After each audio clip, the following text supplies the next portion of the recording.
What's up, everybody? It's your boy Flash from ALWT Gaming, aka Malachi 36. I am here with a new trio in a while. You know, I do want to start it off. First and foremost, welcome to episode 23, season 2, 2022, June 21st. A lot of twos up in there. But what I do want to do is I want to go on over to my boy, It's the Nine Ball. How are you doing today, good sir? I'm great. I made it home. I guess that's something. Been chillaxing, gaming, and just playing some more Master Duel. Facts. I actually been playing a lot of Master Duel myself too lately. For anyone that's watching right now or listening later on, as you guys know, you guys have been Malachi 36 lists for like 2 weeks due to unforeseen circumstances, and it's just a whole bunch of cray up in there. Power outages in Columbus, Ohio. COVID catching people, you know. Government shutting off people's power, but they're about to catch these hands if they keep catching these problems. You know what I mean? But enough of my bickering.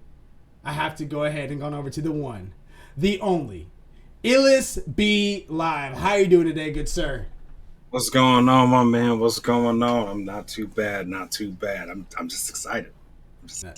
I'm excited too, man. I mean, it's a big day. You guys already know why we're here, and we're going to talk about that in a minute. You guys probably saw it from the thumbnail and all that good stuff. But again, we are ALWT Gaming, a.k.a. At Least We Try Gaming. Again, I'm Malachi 36. It's the 9 Ball ALWT Live.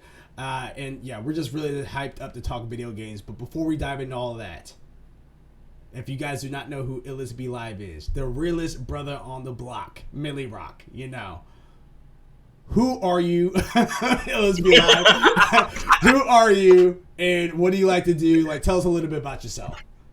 So I mean, you guys see me on here a few times. I am ALWT Live. I've been away from the streaming for a bit just because I've had a few things busy on my end, but I'm going to be coming back here pretty soon. I got a regular schedule happening going on. I'm a dude who loves to dance, love music. Of course, if I was here, I of course love gaming. I mean, it makes sense. Facts. Anime loving brother. Love to throw out opinions when I can here or there. So sometimes y'all catch me in the, you know, when they got their things going on, you'll catch me up in there chatting it up and stirring up some problems with opinions. Understood that, man. I mean, it's a good time, obviously. A lot of love here. Tell us about your history of Final Fantasy, because that's already, no spoiler, that is the story number one. What's your history of Final Fantasy? Man, Final Fantasy has been ingrained in my soul and spirit. The American Final Fantasy Mystic Quest, that was released on the Super Nintendo, was a game that my dad got for me when I was 4 or 5 years old, and he got it for me to teach me to read. Okay. And then so I mean, he told me he's just like, hey, this is a game that in order for you to progress, you gotta read. You got to trust me. Yeah, you did a lot of reading in a Final Fantasy. Lots of reading. Yeah. So Mystic Quest was my first game. Quickly rolled into Anthology. So I missed the original one until I was able to get it on the GBA. Played 7 when it was released for the PlayStation. And again, when I first got the PlayStation, we had 3 games. We had a 2-player game for me and him. He had Tomb Raider, and he bought me Final Fantasy 7. So 7 was one that was super rooted just because of childhood. Of course, as each one's released, I've played it. I think the only Final Fantasy that I've really not gotten the chance to dive into has been 11 and 15. It's the online one, right? 11's the online one. Yeah, 11's the online one. So yeah. I haven't had the chance to really jump into 11. I didn't get the chance to touch 12. And 15. I look at it and I want to touch it, but because of same page. But because of how widespread 15 is, yes. You know, I gotta start off with watching this movie. Yes. 100%. Yep. So I gotta start off with the movie. Yes. After watching the movie, I already seen the anime. So you watch the anime, then you watch the movie, then you play the game, Yep. you get all the DLCs, and then even with how the game ends, because we don't even get the chance to truly get the end that we're supposed to get, we have to find that in a book. And that's already 4 different mediums, and I'm not sure if I'm trying to travel through all those different mediums. So I will interject here because no, you're on to something there in the anime, because I saw that Nineball had made a face. Yeah, the anime is more or less the still like the Brotherhood traveling. It's still, I didn't know they had an anime at first. Yeah, so. yeah, it's not long. It's like one season, probably about what 8 episodes, It's something like that. I was gonna say it's like but I mean it's essentially you get your in-depth look of the boys, Iris, the princess, and I feel like one other person, just like all when they're young, and then like the contrast of them growing and like them growing up. So you get to see them young and growing up, and like how each one kind of gets into Noctis's life.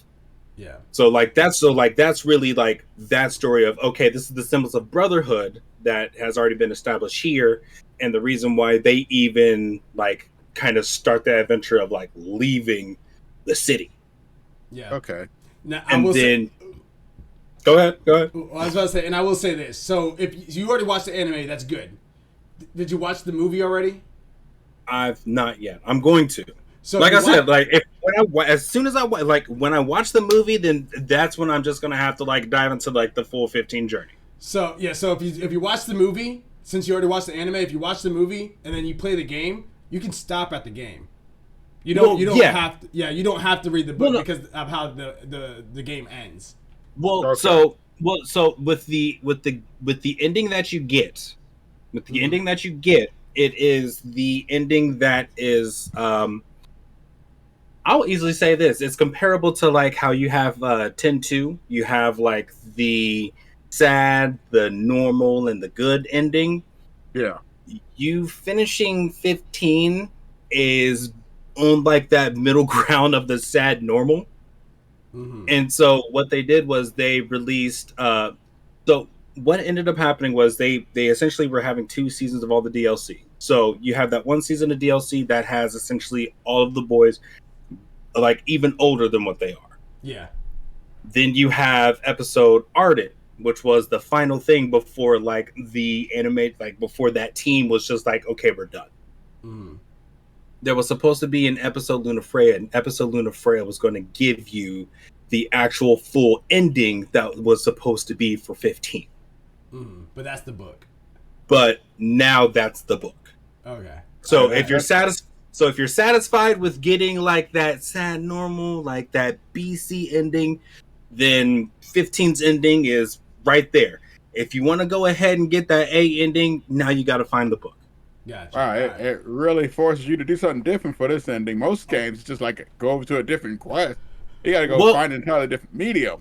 Well, I mean it's kind of how like Kingdom Hearts 3 was. Like the ending that you got with 3, it was just like, wow, you did all this and now you have this. And it was kind of like I wouldn't say a backlash, but it was a negative reaction. Because you've invested so much time into it for like it to feel really incomplete. Mass Effect 3. For it to feel really incomplete. And so then, like with Remind, Remind answers a bit of questions, but it also opens the door for a whole bunch of other questions. With 15, it was just like, okay, we do have a lot of holes. Let's fill these holes that we didn't fill initially. The only because honestly the story of 15, what I played, because I played it from beginning to the end, haven't played any of the episodes yet, but that's included with the PS5, which is great because that's you get the Royal Edition for that one. And I don't know the episode shows what happened, because there's areas that happens inside the game where you meet back up with your comrades, you're just like, what the heck happened to you? Those episodes explain that a little bit more in depth. So I do want to eventually go back and play those episodes. The way that 15 ended, honestly, was really good. The problem I had with 15, the only problem I had, was more or less that it was extremely short for the main story. Like I beat them. Yeah, I beat the main, like the whole thing, everything that you can do in the game as a whole, you can spend over 100 hours in. But the main core base storyline from point A to point B, beginning to end, that was the part that I had the problem with because I ended up beating it within like 2.5 days. The whole thing. So I was just like, okay, that was my thing. But I would gladly go back and play 15 again and just play it all the way through, do all the side mission stuff, play all the episodes. Because yeah, the story itself was really good, and especially tied in with the movie, it was definitely really, really good for sure. But I do want to ask you this. What is... Well, actually, I'll let you think about it because I know you were thinking about it before. So I'm going to go on over the 9-ball, but I want you to tell me what is your game of a lifetime LSB Live. But before we do into that... So go ahead and think about it. 9-ball. How have you been enjoying your top tier premium member of PlayStation Plus? I've been enjoying it. I picked up a couple oldies but goodies. One game I picked up was a game I picked up a while back, and I'm replaying it. You probably never heard of it, the Intelligence Cube. No, yeah, I haven't heard of that. Yes! It looks like he has. Yes! Yes! When I seen that, I was like, Intelligence, I gotta download it. There you go. Okay. I mean, it's a. The only reason why I remember is because you remember those old school demos that you used to get from Pizza Hut when PlayStation first released. Yeah, that's that was on one of them. So was the Final Fantasy VII demo. That was on one of them too, as well. The 7 demo was on one of them, and so was 8. No, I think it was just the 8 demo. 8 was 7 and 8 were both on there. 7 I think was on a not Game Informer, but it was called something else. It was a game. Yeah, because 8 was on the Pizza Hut demo. EB Games. It was EB Games. Yeah, they had the demo, the 7 demo. Yeah, okay. 8 was Pizza Hut. 8 was Pizza Hut demo. Yeah. Oh my god, I love Final Fantasy VIII. Yeah, fantastic anime. Yes. I mean, fantastic anime. Fantastic game. For sure. Fantastic game. Intelligent Cube. Yes, that is a gem if you know how to play. Yeah. If you don't know how to play, that thing will piss you off more than anything. That voice is more antagonizing than Shao Kahn. I've been I mean I also have the premium membership too as well, and I've actually been playing a lot of Texas Hold'em, a lot of poker, which is weird. I was not that out of all the games. I was not expecting to be playing a crap load of Texas Hold'em. So you know, like that. You ever seen that Texas Hold'em that poker Twitch channel? No. I'll be seeing Flash on here, but like cards in his hand. I think he's gonna I'll put all his chips.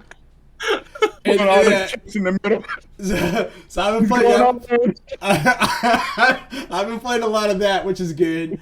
I downloaded Telling Lies because me and my wife are going to play that together. So I'm going to do that. I also downloaded Siphon Filter. I'm going to get back to that. Yes. Yep. Because at the time, like Siphon Filter is one of those games that I remember loving and playing, but I don't ever remember getting past level 2. You know what I mean? Like I was young. I can't remember. Like maybe I actually did end up getting through it, but I don't have any physical like memory of me getting past level 2. Like everything's all jumbled together. Okay, wait. I'm gonna test you. Mm-hmm. Do you remember ever having to sneak around a facility? Like you're dressed up in a nice suit, sneaking around a facility. Inside the bar? No, inside the lab. And like a laboratory or something. I remember a bar scene. I remember being in a it's bar. Like it's like you're in a bar and there's probably like you end up sneaking through the bar because like the first half of the stage is you sneaking through, and then the second half of the stage is you actually be able to shoot stuff up. Yeah, because in the bar I was shooting stuff up. Okay, so I remember that portion of it. Because I want to say that's the third stage. I want to say I forget exactly what the first stage. The first stage is the city. You running around the cityscape. Okay. The second stage I want to say is the park. You're running around a park and you end up fighting a dude with a flamethrower. Okay, so I did get past that. So yes, the third stage is the third stage is. I just remember because of trials, tribulations, and wanting to break controllers and not doing it. So, well, and then also on top of that, though, here's the thing, like, I know about Siphon Filter and everything like that, but here's how I know that I was not like really a true gamer at the time. I don't remember a storyline for a Siphon Filter. Like, I just remember going in there shooting stuff. Okay. I mean, you were. Go ahead, Numbo. Okay. For starters, I don't think a lot of people were. Okay, one of my favorite games as a kid was Fighting Force. Have you ever seen Fighting Force? Oh my gosh! Sorry, okay, Fighting Force is a story, and we absolutely loved it. Yeah, but that's what I'm saying. Like, well, at least for Final Fantasy VII, I know that game because of the story. You know what I mean? Like, Yeah. there's stuff that I do remember, even for Valkyrie, Legends of Valkyrie or whatever. Like, I remember that because there was that was more arcadey, but I do remember parts of the story leading up to each arcade stage. For Siphon Filter, I just remember being on the stage shooting people, picking up shotguns and stuff like that. That was a story because I remember the part I actually remember was I want to say it might be around that same part because I had to sneak around. I think I had like a lab coat on, but you didn't have no health. Like if you got shot once or something because you didn't have no armor or anything, and you was undercover on that scene. I was gonna say the only one I remember like that was in Siphon Filter 2, and you played as the informant, Leon. Because Leon was the person who was always giving you information, and then the second one, I think like she got captured or experimented on or whatever, but she had extremely low health. So it was like you had to sneak around because if you got shot, like you couldn't take anything. Yeah, I remember that and constantly getting hit by that car because someone would go, "Look out!" and you'd always like look and get hit by the car. Mm-hmm. Yeah, I was about to say I just remember I know Siphon Filter had a story. I just don't remember worth the life of me of what it is. I just remember shooting people. So. That's tough. Like I said, Fighting Force, Streets of Rage. Yeah, I remember. Even Narc, I knew it had a story about drug dealers and stuff, but we just played that in the arcade all day. Yeah. And that's now that I'm older, like again, going back and now it's included, like I don't have to go out and buy it or search it. I can just download it on the PlayStation 5. It's just one of those things where it's like, all right, let me go ahead and revisit some of these older games and see if I actually if they were trash or if they were actually good now that I actually understand the story. But enough about that. Let's be live. What is your game of a lifetime? Okay. So I have to do a 3. All right, I'm gonna have to do a 3. That's fine. Yeah. Number 1 is Secret of Mana. Okay. I don't know how many times I can just go back in and revisit and play that game. The atmosphere about it, the storytelling, just the world exploration, and you going through the game innocent, not knowing anything, to at the very end needing to essentially be the warrior with the mana sword to save the world. I don't. There's something about that entire journey. I like that. That's one that I can just replay over and over and over and over again. Okay. 2 is going to have to be Fire Emblem. Okay. The 7th game, the first one that was released in America on GBA. And then 3 is Ape Escape, the first Ape Escape. Oh wow! I was First expecting Ape that Escape. one. First Ape Escape.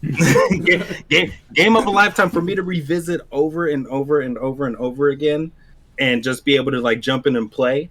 Yeah, I mean, and I think what it is I would say probably one of the Final Fantasies. I would say 10 is probably 4, and then Resident Evil Code Veronica is 5. But I would think those are top 3 just because of how easily you're able to just kind of jump in and do your stuff. Yeah. With a lot of games now, you can jump in, not touch it for a while, come back, and then more than likely have to start all the way over because you have no idea what it is that you're doing. I did that with a couple games. Yeah. One of which was basically Death Stranding. Like, I forget how to stop the baby from crying. I'm like, oh my God, the baby's crying. What do I do? Toss it. What do I do? Well, ladies and gentlemen, we're going to get into the show proper now. We're going to start it off with story number 1, World of Final Fantasy. And no, I'm not talking about the chibi game.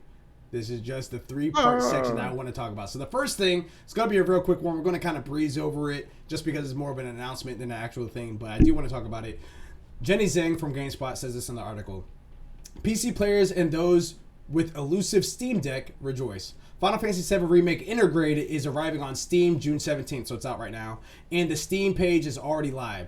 This doesn't mark the first time Final Fantasy VII Remake Intergrade departs from being a PlayStation exclusive. Final Fantasy VII Remake Intergrade was a PlayStation exclusive for around 6 months after launch, but it didn't arrive in Epic storefront until December 2021. So if you guys have a Steam Deck and want to play Final Fantasy VII Remake Intergrade on the go, or even 7 Remake in general, you guys are able to do that.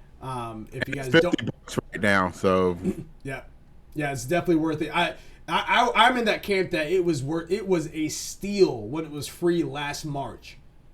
Final Fantasy VII Remake was an absolute steal. That was probably one of the best games they've ever put on the Plus service, hands down. But I do want to go on over story number 2. Before I go inside story number 2, I know I talked to the boys offline on this, but for you guys that are listening right now from Kinda Funny Games Daily, you guys owe me a 3,000% apology.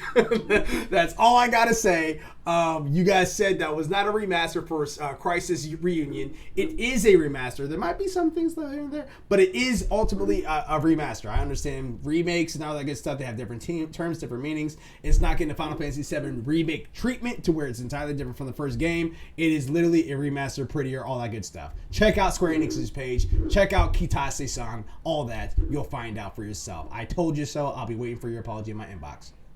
Now that I'm doing with story number. Wow, God. hey, I'm just saying, they came at me with all the heat, and I had the fire extinguisher. They weren't ready. You know, they didn't know.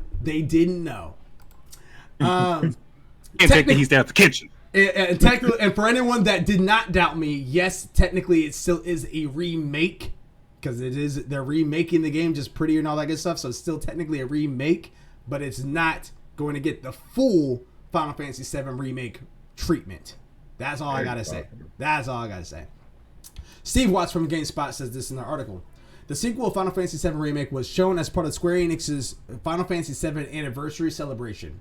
To end the stream, Square Enix provided our first look at Final Fantasy VII Rebirth, the official title for what was previously known as Remake Part 2. It's coming next winter on PS5, and you can watch the debut trailer and check out some of the screenshots below, and that's on GameSpot's page. As part of the announcement, Square also noted that this is the second entry of the trilogy, marking our first official standing of how many parts Final Fantasy VII Remake series will be.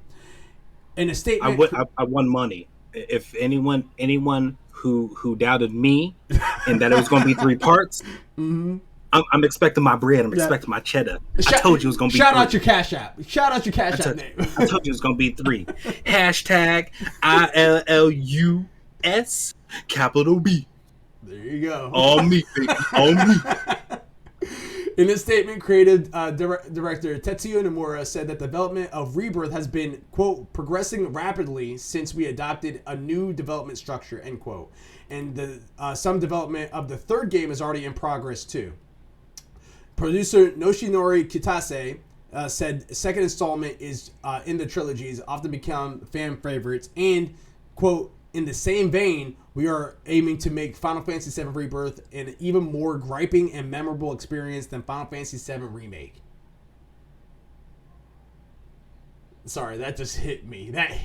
Let's go ahead and keep going. The trailer explored the cliffhanger left by the first game, with various characters exploring what is meant, which it means now that the fate has seemingly been changed. That includes some big questions, especially surrounding Tifa, who asks very pointedly about her own destiny. We also saw a glimpse of Zack, who was teased as a possible inclusion in the first game. End quote in story. Before we dive inside that, First and foremost, here's this. I watched Maximilian, dude, and he reacted to this, and he was flipping the F out. And he had mentioned, before they even came out with this statement, he had mentioned that typically anything that's like good when it comes down to movie writing and stuff usually has like 3 parts to it. The first one's like the introduction, the second is like the turmoil and the destruction, and then the third is like the outcome, the resolution. And he made out some very key points. If you look at the text when it says Rebirth, Final Fantasy VII Rebirth, Yep. it's red. Yep. It's not the light blue and greenish color on Remake, how that was. It's literally red, and he's thinking that's indicating that there's going to be some sort of turmoil, like all these people are being ripped apart and stuff like that from the 7 crew. Like he's going to see a lot of issues there. I know for a while there, when I first watched the Remake 2 announcement or Rebirth announcement, every single person says, "What are you implying? That I died? That I'm not who I say I am?" For the longest time, I thought that was Aerith. That was Tifa, and they even said it right here and here. That was Tifa, and the only thing I can think of is if you think about that flashback on Final Fantasy VII Original. Yeah. Back when Tifa had the cowboy hat and she sees her dad dead and everything like that. The Nibelheim incident. Yeah. Tifa ends up having an incident there, which is what's bringing up this question. Mm-hmm. And so I'm just like, oh crap! Like, what's going on here? Like how is this going to go to the next level? Because you hear Aerith in there, you do hear Zack, you hear Cloud, and you hear Tifa. And a lot of people were super confused because you're seeing in Seven Rebirth, you're seeing Cloud walking, and then you just see Sephiroth like right behind him. Sephiroth is appearing to be a playable character in Rebirth because that's going back to the memory of I was going to say, which Nibelheim. means. So I feel like what will probably happen is we're still going to have the crew driving to Calm, as you did in the original, and him telling the story. Let me ask you this real quick before we finish that. First, do you have a PS5? No, not yet. Okay, so you haven't played Integrate yet. No, not yet. Okay, because that answers your question right there. Okay. At the very end of Integrate post credits, they show a little bit more what had happened, and it goes right into what you're talking about.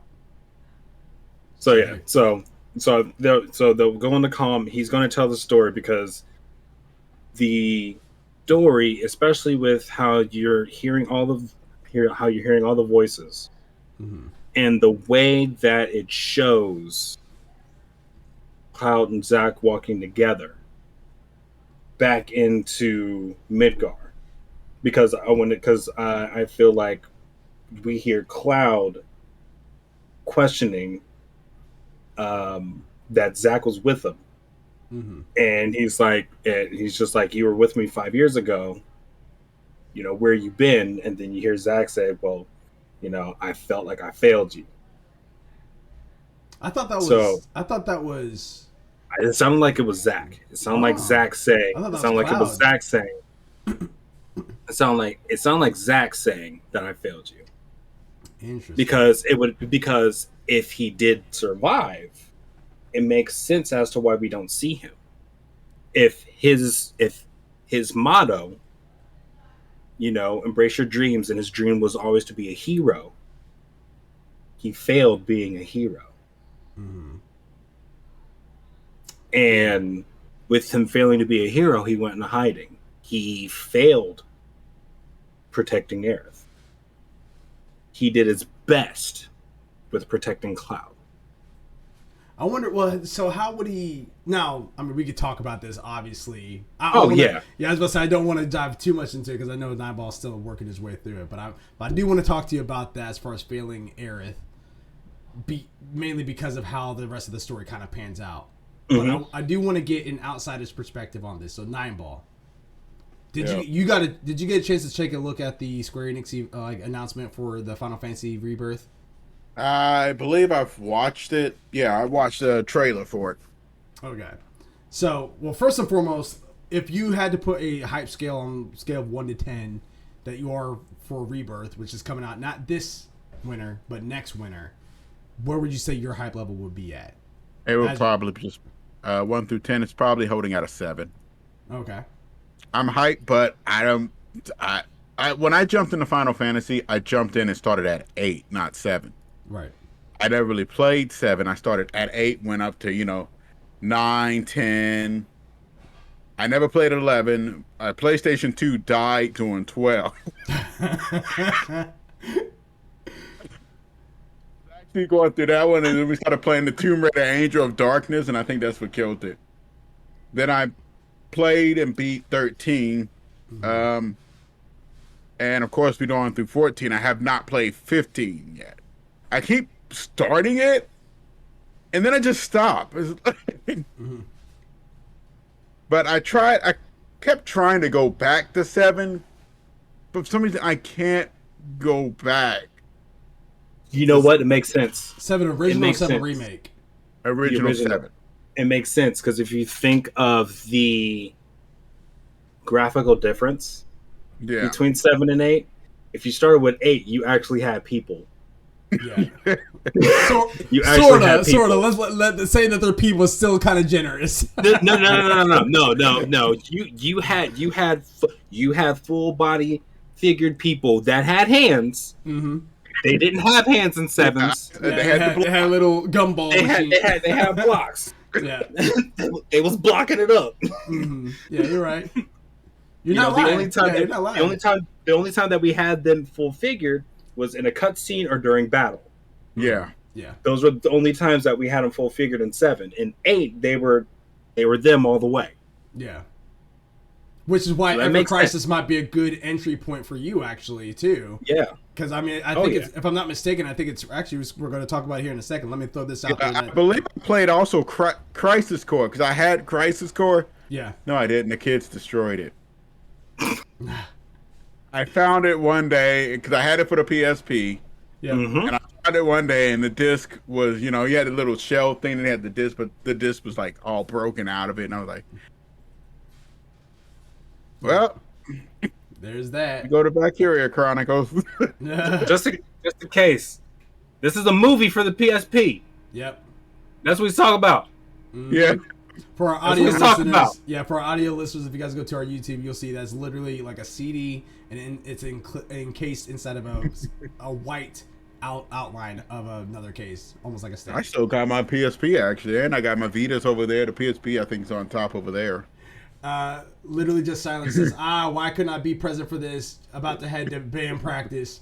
Oh, dude, man. Watch the stream a little bit later on whenever you get done. We're talking some good stuff here because you already know Final Fantasy VII Remake is on the way, and I cannot wait.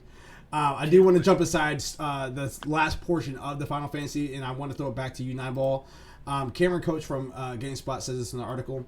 Square Enix showed a new glimpse of Final Fantasy VII Ever Crisis as part of the recent Final Fantasy VII 25th anniversary stream, giving fans a new look at the mobile game's combat in action. The new footage highlights the game's turn-based combat, which looks to be inspired by the original Final Fantasy VII's ATB system, and sports visuals similar to that of the recent Final Fantasy VII Remake. When out of combat, the game adopts a more stylized top-down look reminiscent of the original Final Fantasy VII. Square Enix announced that the game will undergo a closed beta test later in 2022, but did not give any specific dates or ways to sign up for the test. Final Fantasy VII Ever Crisis will release via an episodic format that will, over time, tell a story of each game in the Final Fantasy VII timeline, including spin-offs like Crisis Core, which Square Enix announced is getting a remake, Dirge of Cerberus, and the film ALWT Children. The game will be free to play, but will include loot boxes that additional items like weapons and costumes. So there you go. So right there, I mean, Ever Crisis is definitely kind of the way to go ahead and jump into it if it's a graphical thing for you there, Nineball. I know that there's not going to be any voice acting in there. The one that I'm actually most excited about is for me to dive inside Dirge of Cerberus officially through this way, but also ALWT Children for the first time. Big game. Like I've seen ALWT Children. Yeah, I did too. But back there. Yeah. I was so ready. I was so ready to be confused if they were going to Another Final announce the Fantasy Church movie, remake. but I'm not going to say what that one is. You said what? I have another Final Fantasy movie, but I'm not going to say what it is. Okay. Yeah, yeah. You know what I'm talking about? Man, that wonderful science fiction film that The spirits, could've been- whatever. the spirits. I Within. was so pissed You know, at that movie. Oh You my know, the God. movie, the movie that just didn't need the name Final Fantasy That- included in it at all. If it that's- just would have been called The Spirits Within, They should have been called Spirits Within. That was I love you. I love you. God bless your heart. They're silent. He says Spirits Within was a national treasure. I could not disagree more. No. It is a great movie. Yeah, it's just not a Final Fantasy. Not a Final Fantasy. That's the and I think that's the reason why he says it got the really backlash. wasn't. Yeah, I think that's They the got the reason backlash. why it really crushed me, because I was like, oh, Final Fantasy, let me go ahead and see this. Let's go and see Cloud. And this is before I realized that they were all like different. I was like, let's go and see Cloud. Let's go and see Barret. Let's go and see Red 13, Vincent. Let's see that. And then all of a sudden, you just see all this Avatar style CGI going around with literally there was like no fantasy. It was all like, I understand it was like still fantasy, quote unquote. You had spirits and stuff like that, but there was like no like sword combat at all. There was There was combat. It was literally it was shooting with guns. It was like what is this, dude? I was so Final upset when I Fantasy saw 8. that. No, Remember the girl? you stop that. They at least had a gun blade, you know. They at least had that. They had summons. Like I don't know what crack they were smoking, but yeah. So let me ask, all right. So do you plan on going back to, not to sound like an interrogation or anything like that, but do you plan on ever going back to Final Fantasy VII Remake there, Nineball? Yeah, I'm gonna go back to it. Do you think you'll beat it before Rebirth comes out next year? Yeah, it should be before next year. Okay. So, because I do want to talk to you about that. I want to get your thoughts from someone that's never played the full Final Fantasy. You probably know some of the spoilers that happen inside the original. But there's just so much that changes in the remake that it literally is a remake. It's a brand new game, which is pretty awesome to me. What I'm at on the original is actually we're going to get your first summon. The old guy with the lightning. I can't remember his name. Yeah, Ramu. Mm-hmm. Yeah, we're heading up, I believe, the mountain to go get him. Okay. Where are you at for remake? Remake, I'm about to leave the city. I was in the town doing some stuff, and he beat up the 2 guards. And I believe I had did those jobs and we're about to head out. So I'm still probably at the beginning. Okay. All right, so yeah. So you definitely have a ways to go, but we'll have to. I can't wait for you to get through it all. Literally just says, stepping out, boys. Have a wonderful night. You too, man. I can't wait to get you as well on this podcast so we can be talking Final Fantasy VII Remake stuff, Rebirth stuff, reunion stuff, all of that. I just can't wait for this game. I just can't wait. Cannot wait.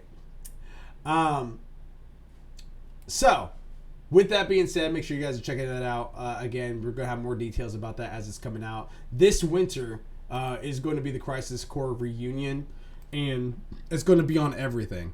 I do have a theory that I want to throw out there. It's not even a Final Fantasy necessary theory per se, but here's where I'm at. And this is why, and this is also why, this is more confirmation as to why I believe that Crisis Core is more on the lines of a remaster. Some articles are calling it a remake, but I really do think that's just more along the lines of a remaster, not the Final Fantasy remake per se. And the reason why I say this is because Crisis Core was on the PSP for years and years and years. This winter, Crisis Core is finally going to get inside the hands of everybody. Literally everybody. So you have your Nintendo Switch. You have your Steam decks. You have your PC. You have your Xbox. You have your PlayStations. It's coming out to everybody. I really do think that they're driving up hype so that way people can play the original from the PSP version, because a lot of people that didn't have PSP missed out on that. So you're able to play that in a prettier version with new voice acting, maybe even a little bit more of a polished battle system. It looks just like the same battle system from before, but a little bit more polished. Oh, yes, but definitely more polished. And I think what's going to happen here is that's going to be like, hey, you guys like this? Let's go ahead and play 7 Remake. You have a full year before the second part comes out, so here you go. And then you like that? Okay. Now you're not that much longer from Remake Rebirth. So that's what I think. And then when you look at Rebirth, that's not even on the PS4. It is strictly PS5 right now. It should be. As it should be. And I agree. People, they have their panties in the twist. They're like, oh, well, come to PS4. No. You know what I mean? I'm against that myself. But eventually it'll probably come to PC. Likely that's going to be PlayStation strategies. They want to get more stuff on PC, which is good. That's good for them. With that news, with it being strictly PS5 only, and no announcement of 7 Remake, the first installment, it's still not on Xbox till this day. It's on PC, but it's still not on Xbox. I know so many people who are mad about that. Yeah, yeah. There's a couple things I'm thinking here, because I do specifically remember before Remake came out that it was going to be on Xbox, but they had announced that there was going to be on PS4 first, and then later on they upgraded to being able to be on PS5. Console wise, it's not on anything else. Here's my theory: Square Enix is at a point right now where they are looking to be sold, from what it sounds like. Either A, they're either going to be sold in the next year or two, probably to Sony. They have just such a close relationship on that. And if that happens, I don't see Final Fantasy VII Remake series at all coming to Xbox or Switch or anything else like that. It'll be on the PC, but I don't think it's going to be anywhere else. Or B, there's going to be some sort of exclusive deal to where all the installments first hit PlayStation, and then after it's all bundled up and all that good stuff, then they'll allow it on Xbox. That's what I think is gonna happen. I think if anything, they're gonna do it like that. Or what they're going to do is they're going to do what they did with Kingdom Hearts. They have so many bits or pieces that you're allowed or able to access. Mm-hmm. And with you being allowed and able to access that, you have that, but you won't be able to get the final piece or the latest piece, because right now you got an all-in-one bundle for Xbox, but you can't play 3. Really? I think 3 is still only for PlayStation. Wow, I did not know that. I thought the all-in-one was literally all of them. When they released the all-in-one didn't. The 3 wasn't out yet. Really? 3 wasn't out yet when they released the all-in-one. Wow, I don't think I ever knew that. Yeah, because the all-in-one was the 9 games, so you had 1.2 or 1.5, 2.5, and 2.8. Huh? Because I got the all-in-one, but mine does say that mine had 3 included. But then again, I do have it on PlayStation, and I got it after 3 came out. Yeah, like initially when the all-in-one came out, it didn't have 3. Wow, that's very interesting. Yeah, I did not know that. So yeah, so we'll have to take a look and see what's going to be the move here, because again, it might be one of those things where they're like, hey, here's all the games now. You can enjoy them, and it's like 6-7 years later, maybe even 10, or be like, hey, if you want to play this top game for PlayStation, because it's honestly one of the top games for PlayStation that's exclusive right now, you have to get a PlayStation or some form of PlayStation on PC or something like that, or just PC, because it will be on PC eventually too. One thing that I also thought was very interesting too is that, like, I have no idea what Square Enix is doing, but I love it right now, because you have Forspoken that's coming out this October. You have maybe a couple more months after that, you have Final Fantasy Crisis Core Reunion. Then a couple months after that, which I completely forgot about, it's Final Fantasy 16. That's a game. How do you forget about that? You know what I mean? I forgot because of the news that recently came out. I was like, I didn't forget. Yeah, before the news came out, I was all like, you can watch the previous stream. I was in my chair jumping, like hollering, all that. I was geeking over this game. Nineball is a witness to that. I was geeking over this game, And then they said, I think they said summer of next year, and I was like, okay, all right, that's fine, whatever it is. And then, but then later, then they will go ahead and hit me with the reunion this winter, and then immediately they're like, hey, by the way, 7 Remake Part 2 is going to be called Rebirth, comes out next winter. So in my mind, everything between this winter and next winter is just not existing.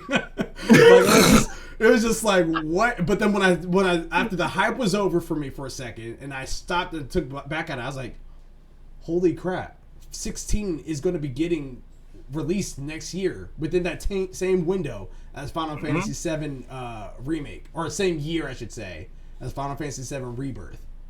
I was just like, so we're getting Forspoken, which is a new IP, so that looks great, but we'll have to see if it's really good or not. We're getting Crisis Core Reunion, which is already known to be good.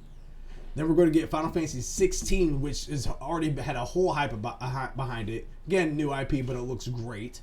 And then you get Final Fantasy 7 Remake Part 2, which is also known as Final Fantasy Rebirth.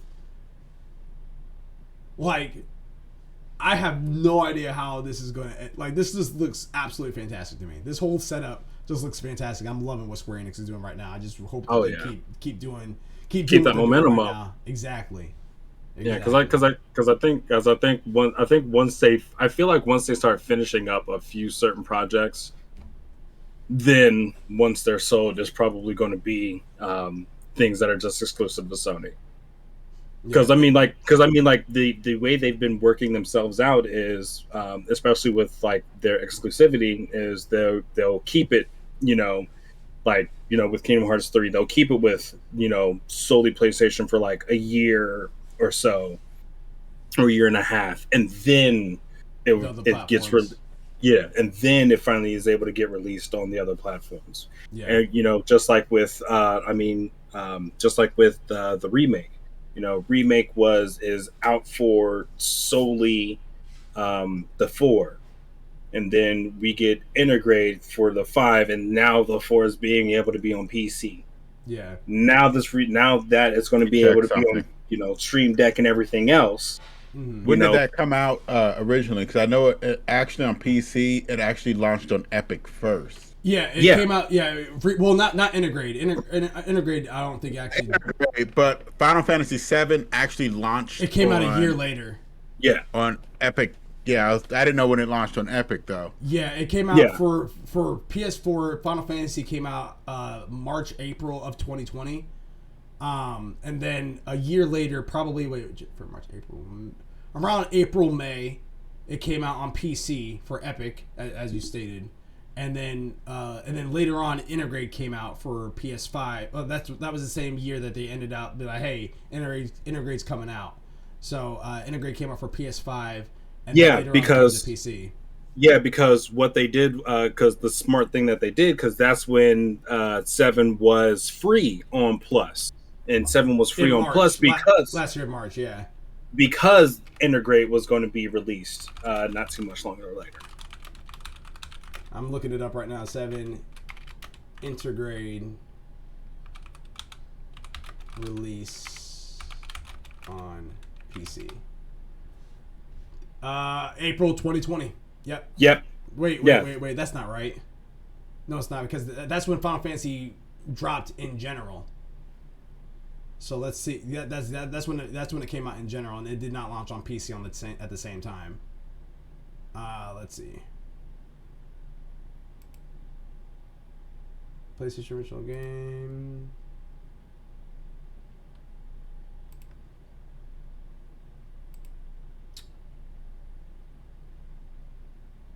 Release date 2021 12/16/2021. 12/16. Okay, so that was that makes sense. Yeah, that was literally this past I'm on Epic's site. Okay. Yeah, I was about to say, because I tried to look it up by that, and it gave me the release date, but it gave me the release date of the actual initial release date of the full thing. So, yeah, there you go. Interesting. Yeah, exciting stuff, and I cannot wait for more of these Final Fantasy stuff. I do want to jump to story number 2 real quick, because we're still kind of on the Sony pony bandwagon here. Sony event. This is a 2-parter. Darren Bonthis from GameSpot says this in the article. Sony reportedly has more hardware in development as it claims the new headset and gaming monitors will be revealed in its coming weeks. This gear is said to be part of the new InZone line and will feature 3 headsets designed to cater to various price points. The InZone H3 is the entry-level wired headset. The InZone H7 is a wireless and has long-lasting battery life. And the InZone H9 is the premium offering that has a noise-canceling features, according to the new report of Xputer. All 3 headsets will include 360 spatial sound for gaming and are all Discord certified. The gaming monitors in the report are said to have been made specifically for the PS5 and will include audio HDR tone mapping, black equalizer, viewfinding, FPS ratings, and auto genre picture mode as part of the quote-unquote game assist feature package. The exact series names and classifications haven't been revealed just yet, but at least one of the monitors will provide a 4K 144 Hz at display HDR 600 image quality, while the other is capable of a full HD at 240 Hz at display HDR 400. Price points have not been revealed for them yet. Sony is also rumored to be working on a pro version of the DualSense PS5 controller, which will be similar to the Microsoft's Elite Series Xbox controller and will have a removable analog stick, trigger stops, and rear paddle triggers. Since the PS5 launch, Sony has rolled out a small number of accessories for the console. On launch day, this included a new headset, remote control, webcam, and more recent additions to the hardware library have seen new console covers and colorful DualSense controllers induced. So that's a little tech update for you guys, but I do want to talk about the second one too, just to throw it out there since they're all kind of together. Joshua Duckworth from Game Rant says this in the article. It seems that various gaming events of June 2022 have begun to slow down. Fans have been treated to brand new reveals, trailers at third-party PSVR 2 State of Play, Summer Game Fest, Xbox and Bethesda Showcase, Capcom Showcase, Assassin's Creed Anniversary Event, Dragon Dogma's Anniversary Event, and Final Fantasy VII Anniversary Event. There's no doubt it's been a busy month. However, while the ride has slowed down, it may not be quite over yet. Many have been hoping for a Nintendo Direct and a first-party State of Play event to finish off the month, and it seems that could be happening. Nintendo has announced a new Direct for June 22nd, and focused entirely on Xenoblade Chronicles 3, and a rumor has it that Sony is planning a State of Play event for next week. This information comes way of the insider known insider Tom Henderson. However, it should be clear that this is more of a piecing together of known information than a report. Henderson believes State of Play could be happening next week for a couple reasons. First, Sony is expected to show off new hardware soon, including the PS5 Pro controller, and the State of Play can be just this fine stage for that. So, throwing that out there. First and foremost, does anyone believe that there's going to be a hardware state of or a State of Play in general that's going to happen next week? Potentially. It could be. Potentially. Follow-up question: does anyone believe that we're going to get a PlayStation Showcase at all this year? Definitely. I don't think they're done. I think Sony's going to have another one. Well, I was going to say, how long has the PS5 been out? PS5's been out for 2 years now at this point. Okay. Yeah, it came out in November 11th, 2020. Yeah. So I mean, I think in regards to like all of the, Sony's been really smart in allowing their users to have access to streaming capability and whatnot. So I feel like in regards to like all of their tech stuff, they'll probably that's probably going to be a thing for sure. I'm just not sure in regards to kind of like how they've been doing the system as of late. They have the regular system and then another one comes out. I don't see that happening at least for a few more years. Oh, kind of I don't think there's the Pro. Yeah, Like if there was like the PS5 Pro, like that coming out like in a few more years. Not. I honestly don't even think that that's going to be a like. I think that a PS5 Pro would, if it does even come out, like say pretend it comes out next year. I don't think that's going to be at an event. I think that will be a PlayStation blog post. Yeah. Because it's all you're really doing is just talk about, hey, here's another PS5, but it's slimmer, it's smaller, faster, maybe has a little bit more storage. Like that's really what it's going to be. So there's not going to be really anything entirely different. I personally believe that's going to be included with the PS5 Pro, other than upgraded specs and technology into it. To be honest, the size of the PlayStation, I don't know why they would. The size of the PlayStation was because of the Xbox, what was it? The original Xbox and PlayStation 4 both was having heat issues. Mm-hmm. The size was built to help with that. That's why it's such a big size. Also, they ordered, I want to say, specialized fans also, which was an issue for them. This also is one of the driving forces of the cost. Mm-hmm. Now, they also had to put in a couple different fans. Like that was actually one of the things that came out at launch, is that there's a couple fans options out there that's in different PS5s. So the fan that's in your PS5 may not be the same fan that's in mine, just because of supply constraints. Yeah, supply issues. As for the hard drive, I know they're making it so you can expand the hard drive. Mm-hmm. However, the thing about that is basically, I believe, what was the recommended specs or the required? I want to say it has to have writing speeds about, what was it, 5,000? Yeah, I think it was 2,500 if I'm not mistaken. Had to have heat sink, all that stuff. Yeah. Yeah. No, I remember what you're talking about on that. But and again, like I don't know what they're working on the back end, and I know we've had, like, me, you, and Mildew and Carrot had this discussion before where you guys were like, I don't see what there would be a need for a PS5 Pro. Again, the rumors are out there, so I have a feeling that they're going to find a way to still be enticing for the general public. Yeah, they'll do it. It's just like Illa said, it's going to be probably a couple years, especially with everything going on now and prices the way they are. I don't see one coming out now. Probably even next year. Yeah, because I think, well, just in regards to like the chip shortage, like regulation, like it's supposed to like be normal, like having access to all of the chips and stuff is supposed to be normal again mid next year, possibly. Yeah, it's just a whole, because I know that was actually one of the predictions right here for PlayStation, is that it might be easier to get a PS5 towards the end of this year, and then there's other articles that's coming out being like, hey, it might actually be the middle of next year is when it will be easier to get a PS5. So we kind of have to see about all that. I will say, like, NVMe storage, NVMe storage is dropping pretty fast. There you go. I will say the showcase, on a showcase level, I mean, they're definitely not going to have any system reveals or anything like that. But when I think about all the games that they can possibly show, unless they're going to give us like a whole lot of IPs, or possibly like brand new IPs, or even a whole bunch of remakes or something, like what do we have in the future? We have Stray that's around the corner. Yep. And that's an indie title, so like it looks enticing, but it's not like it's not system purchasing. It's not moving. Yeah.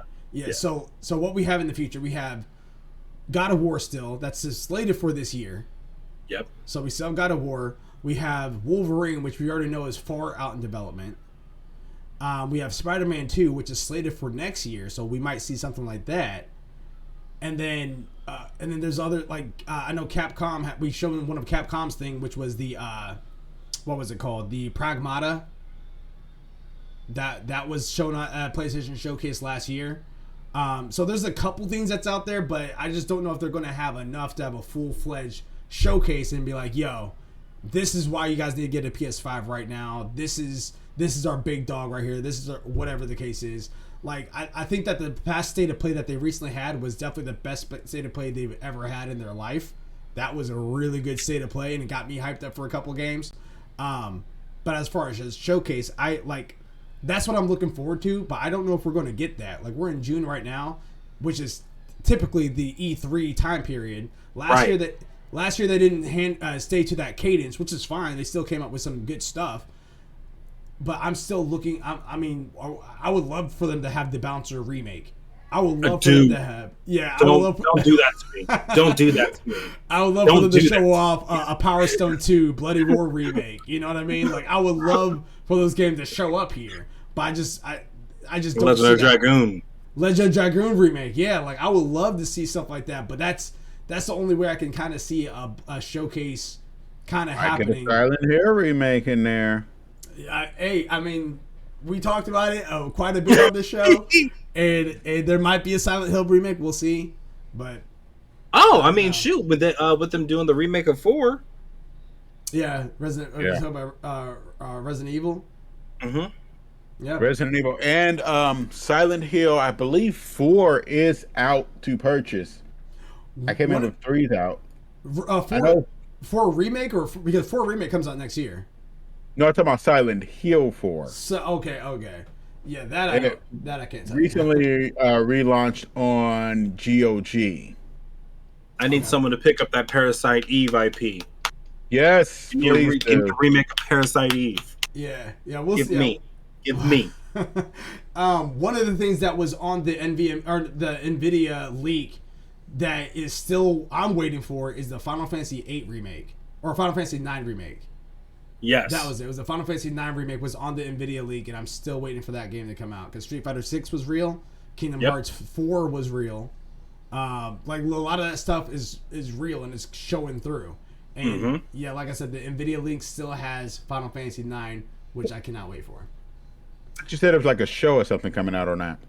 There was a Netflix adaptation that's going to be happening. It's a show for that. Yeah, that's right. But there's also a game though too, which was going to be the Final Fantasy IX remake. But I'm kind of curious: is it going to be a straight remake to where it's exactly verbatim storyline from beginning to end, and just the battle's different, and your prettier environments, and there's voice acting, or is it going to get the Final Fantasy VII remake treatment? That's the question. It should get the final. Oh, that reminds me. Actually, I know he's talking about Parasite Eve. The maker of Final Fantasy VII did take an interest into Parasite Eve. Really? I did read it. Yeah. Elizabeth Lyon was like, "Oh, please, let it happen."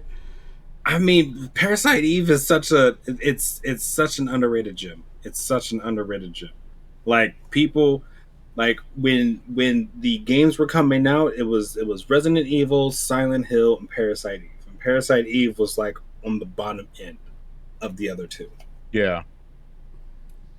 Oh wow! Yep, it showed up again. Checking some sites. From Square Enix. As he's checking that out, I want to remind you guys that we are in a fantasy gaming league with the 6 of us having a good time in there. I'm gonna go give you guys a little update to see where we're at in the standings. Hey, they don't need it's that. Okay. It's okay. They don't need that. So, they don't need that. I'm gonna go. So how fantasy gaming league works? It's very similar to fantasy football. And instead of it being on against one person a week for the season, you're against everybody at the same time. And again, it's on a yearly thing. So from at the beginning of next year, that's when the season will end, and then we will find out who the official winner is. And it's on a 100-point scale, so we go off of Metacritic. So anything that's above a 70, that scores above 70 on Metacritic, gains you points. Anything that's below 70 on Metacritic loses you points. And then anything that is counterpicked, and that can gain, or anything that's just right at 70, you need to gain or lose. But there's also things out there called counterpicks, to where if LSB Live has a game and I don't think it's going to be coming out, I can counterpick it, and he cannot drop it.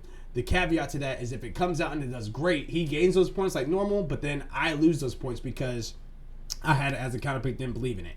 But vice versa, if it comes out and does terrible, then I gain those points while he loses those points. And then, as I mentioned before, it can screw up your opponent, because if it ends up not coming out at all, then you just took up one of their spots. So they pretty much got 0 points for that, and they can't get another game to replace it.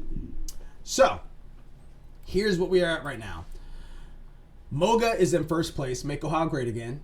Has Elden Ring. Got him 31 points, 95 on Metacritic. Pokemon Legends Arceus. Got him 14 points, 84 on Metacritic. Sifu, 10 points, 80 on Metacritic. Lego Star Wars The Skywalker Saga, 12 points, 82 on Metacritic. Marvel's Midnight Suns, pending, and it's counterpicked. Teenage Mutant Ninja Turtles Shredder's Revenge got him 17 points, 87 on Metacritic. He has 2 open spots still, and he has a counterpick of Suicide Squad Kill the Justice League, which is confirmed and not coming out. In second place is Carrot Patch Inc. with Gran Turismo 7, 17 points, 87 on Metacritic. Forspoken, pending. Tunic, 15 on points, 85 on Metacritic. Splatoon 3, pending. Stray, pending. Salt and Sacrifice, 6 points, 76 on Metacritic. Advanced Wars 1+2 Reboot Camp, pending. Hogwarts Legacy, pending. He has Chocobo GP as his counterpick, which got 65, so it got him 5 points. That's the only reason why he's ahead of me, which is ALWT Gaming right now. And I have Horizon Forbidden West got 18 points, 88 on Metacritic. A Plague Tale Requiem, pending. Ghostwire Tokyo, 6 points, 76 on Metacritic. Gotham Knights, pending. King of Fighters, 15, 11 points, 81 on Metacritic. Mario Strikers Battle League, 5 points, 74 on Metacritic. So that must be like a 74 point or 73, 5 points? That's weird. I don't know how that's happening, to be honest with you. Callisto Protocol, pending. Call of Duty Modern Warfare 2, pending. Bayonetta 3 is my counterpick. And in fourth place is Renzokuken, actually. He has God of War Ragnarok, pending. Triangle Strategy, which has 13 points, 83 on Metacritic. Suicide Squad Kill the Justice League, not coming out. Chocobo GP got him negative 5 points, 65 on Metacritic. Kirby and the Forgotten Land, 15 points, 85 on Metacritic. Final Fantasy 16, not coming out this year. Metroid Prime 4, pending. Has an open spot and he has a counterpick of Diablo Immortal, which got 62 on Metacritic, which got him 5 points. And that's the reason why he's in beating It's the Nine Ball right now. And then It's the Nine Ball is in fifth place with Tiny Tina's Wonderlands, 8.78 on Metacritic. Saints Row, pending. Total War Warhammer 3, 16 points, 86 on Metacritic. Senua's Saga Hellblade 2, pending. Xenoblade Chronicles 3, pending for this week, actually. Warhammer 40k Dark Tide, pending. Scorn, pending. Open spot, and he has a counterpick of Marvel's Midnight Suns. And lastly, but not leastly, is our boy Illis B Live, aka Illuminatus Living. He has Dying Light 2 Stay Human, 6.76 on Metacritic. Bayonetta 3, pending. Counterpick, or Stranger of Paradise, Final Fantasy Origin, got 3.73 on Metacritic. Mario plus Rabbids Sparks of Hope, pending. Diablo Immortal got negative 5 points, 62 on Metacritic. They're being generous there, I was about to say that's actually generous because it should be negative 8, really. I see negative 8. You said it's negative 8? Yeah, that's negative 8. It says negative 5 on mine. No, I see negative 8. I'm looking. I'm looking. I'm refreshing. No, oh, it's that. Yeah, it literally just updated the negative 8. Let me go back. No, I'm looking. So back to mine. Let me see what mine is. So Renzokuken's got 8 points. Yeah, Mario Strikers Battle League, it said 5 points for me, but now it says 4. So yeah, so it updated. Did he just get something happened? Because something just happened. What are you talking about? Because Renzokuken on my list had 28 points, and now he has 31. But none of his scores changed. Yeah, his Diablo Immortal probably changed. If he's got negative... Oh, you're right. Yeah, that's exactly what happened. Yeah, that's exactly what happened. Yep. So Diablo Immortal, negative 8 points. Says 62 on Metacritic. Shovel Knight Dig, pending. He has 2 open spots. He has a counterpick of Saints Row. That may have been a bad counterpick. Maybe. We'll see. Time will tell on that one. Yeah, time will tell. Definitely tell.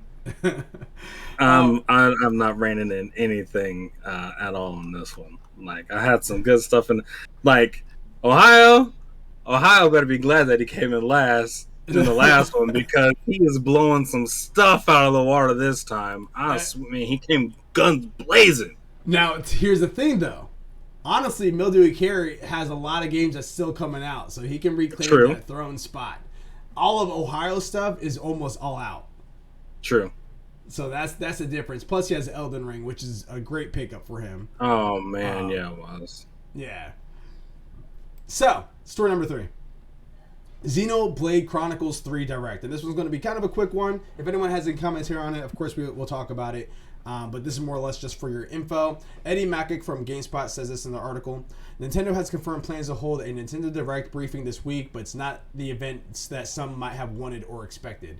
The company will host a Xenoblade Chronicles 3 briefing on Wednesday, June 22nd, so tomorrow, with the focus being that the game and the game only. That game and that game only. Rumor has it that there will be another Nintendo Direct placed on June 29th, so a week from tomorrow, that many are hoping is Nintendo's traditional big-time summer showcase, but that's only speculation so far. Reporter Jeff Grubb of GameSpot's sister site Giant Bomb said Nintendo will host multiple summer events this year, with more to come later in June. So fans are holding on out to hope for a bigger non-E3 event can still get.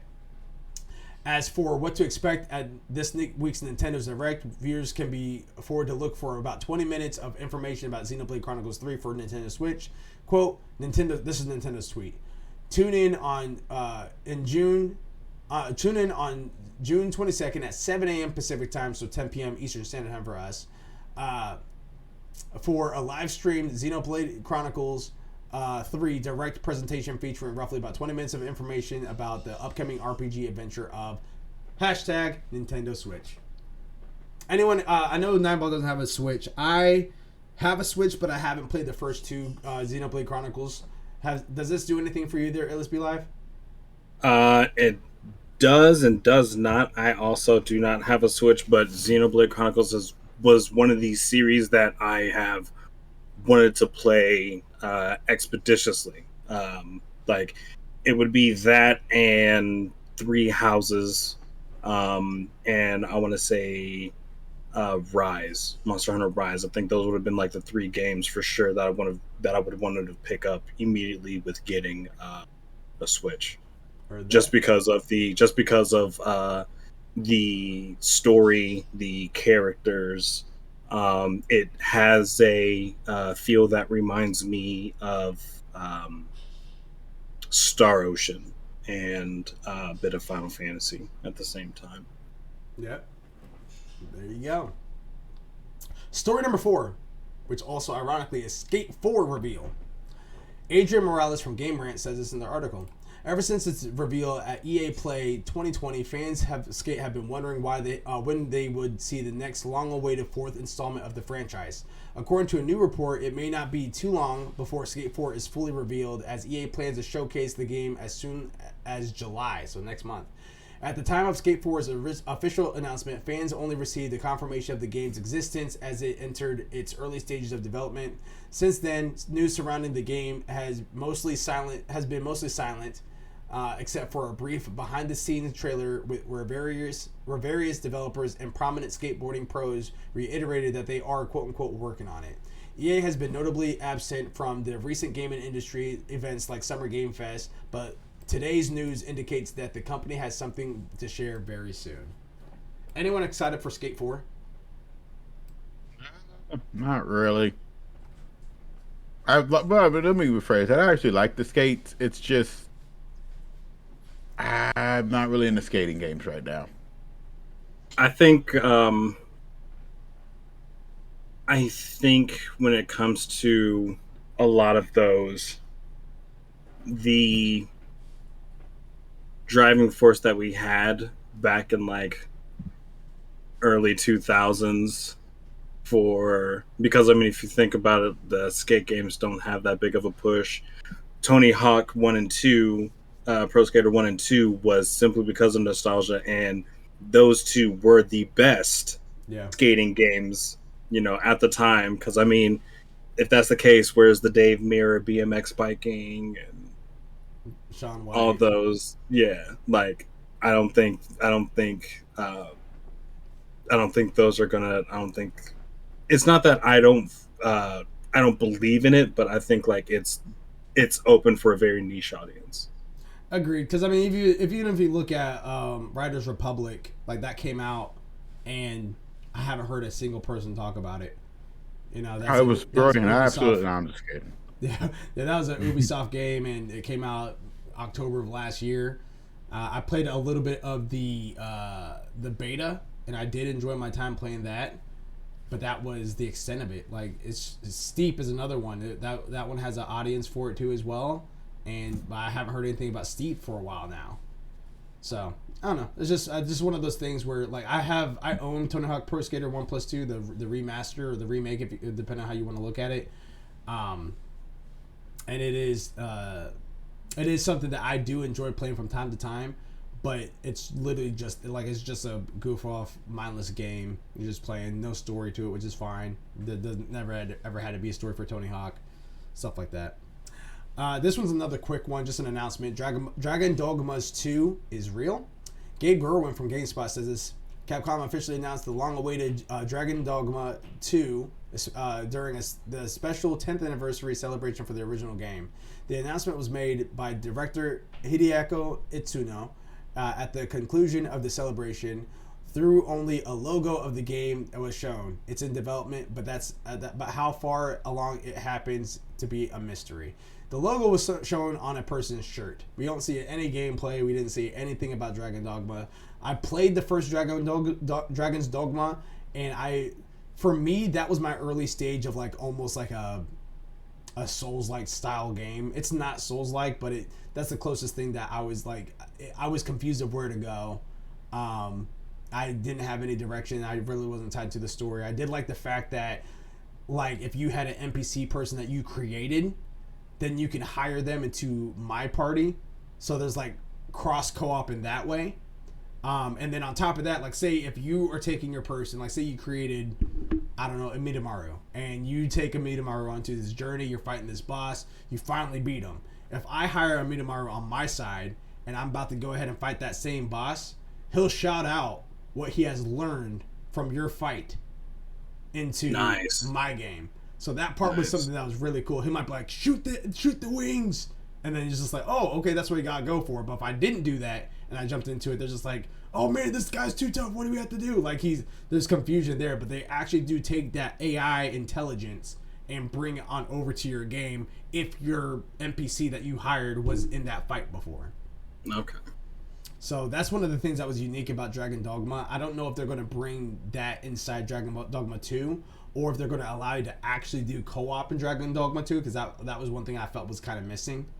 Because it definitely felt like a cooperative style game, almost like a Lord of the Rings style, just with friends. Like I would have enjoyed that for sure. But the fact that I just got lost of where to go and had no idea what the story was about, I just didn't get far in it at all. But yeah, so there you go. There's a little announcement for any Dragon Dogma fans out there. Yeah, I mean, it's maybe real. And then we're going to end off with a couple fun ones here. So Naruto in Fortnite. Isaiah Colbert from Kotaku says, hope you're still a fan of the Battle Royale games with a penchant for cognitively